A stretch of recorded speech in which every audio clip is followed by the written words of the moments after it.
কালকে সারাদিন আম্মুর সাথে ঝামেলা করছে এই নিয়ে যে ফ্যান চালাবো কি চালাবো না, ফ্যান চালাবো কি চালাবো না। আম্মু ফ্যান চালাইতেই দিবে না, আম্মু ফ্যান চালাইতেই দিবে না, কিন্তু আমি ফ্যান চালাবোই।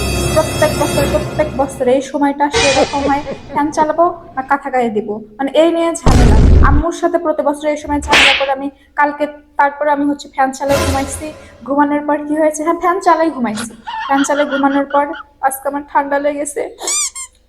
কিন্তু আম্মু এটা জানে না, আম্মু এটা জানে না যে হচ্ছে আমার ঠান্ডা লেগেছে। যদি এটা জানে যে আমার ফ্যান চালে ঘুমানোর পর আমার ঠান্ডা লেগেছে, আমি ফ্যান চালাইতে নিষেধ করছি, তারপরও জিদ করে ফ্যান চালাই ঘুমাইছি, এটা যদি জানতে পারে তারপর আমার ঠান্ডা লাগছে, আমার ফ্যান সহ ফ্যান খুলে আমার হাতে ধরাই দিয়ে বাড়ি থেকে বের করে দেবে। তাই আম্মুর সাথে সামনে একটু কম করতেছি, একটু কম কথাবার্তা বলতেছি। আমি সকালে বেলা উঠে বলতেছি, এই এত কথা বলিস সারাদিন, আজ কথা বলতেছিস না, কি ব্যাপার, কি হলো? মানে কথা বললেই ধরে খেয়ে যাবো যে ঠান্ডা লেগেছে, এর জন্য কথাবার্তা কম বলতেছি।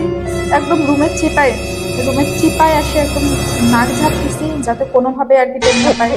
মানে এটা কি কাল ভাই, এটা কি কাল আমি বুঝি না। মানে প্রত্যেক বছর এরকম হয়, যদি কাঁথা গায়ে দিই গরম লাগবে, গরমে অস্থির হয়ে যাব, যদি ফ্যান চালাই ঠান্ডা লেগে যাবে। মানে এটা কি কাল, বুঝি না। প্রত্যেক বছর এই সময়টা এরকম হবে, ফ্যান চালা নিয়ে ঝামেলা হবে, আম্মুর সাথে ঝামেলা করে ফ্যান চালাবো, ঠান্ডা লেগে যাবে। আর এটা যদি আম্মু দেখতে পায় একদম উদম কেলা নিয়ে দিবে। তো ভাবলাম আম্মু যদি একটু মায়া দয়া হয়, আম্মুর যদি একটু মায়া দয়া হয়, এর জন্য বই নিয়ে বসলাম, ফোন টোন ঘাটবো না। নিজেকে প্রমিস করছি ফোন টোন দেখবো না, একটু পড়তে বসতে দেখলে একটু আম্মুর মায়া হয় যে না ঠান্ডা লাগছে, ব্যাপার না, ফোন টোন করতে বসতে। কিন্তু এই অবস্থায় যদি আমার হাতে ফোন দেখে আর ঠান্ডা লাগছে এটাও দেখে, আমাকে উদম কালানি দিয়ে বাড়ি থেকে বের করে দেবে। কি হবে জানি না, আম্মু যে কখন থেকে ফেলবে।